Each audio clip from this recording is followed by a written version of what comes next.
जय श्रीराम। शुभ सकाळ बंधुगण। सकाळ कुहुड़ी रे आकाश आज मेघुआ कुहुड़ी प्रभाव रे आंब बौल प्रभावित देखा जाऊ ए कुहुड़ी आउ केते समय आकाश को घोड़े रखिब।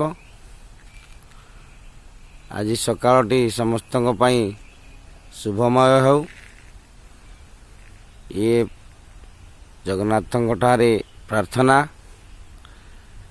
आपण माने देखुथिबे सारा आकाश आज मेघाच्छन्न देखा जाउची।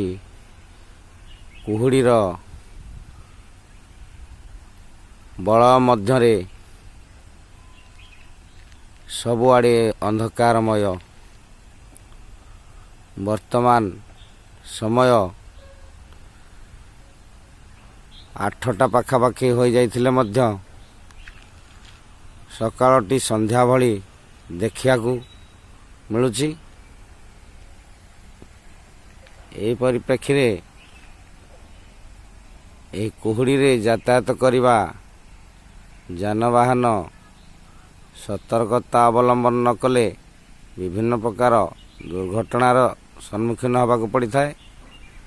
तेणु दर्शक बंधु कुहुड़ी ठारू सतर्क रे यातायात करंतु एवं निज सहित अन्य को सुरक्षा करिवारे सहायक हुंतु। जय श्रीराम, जय जगन्नाथ।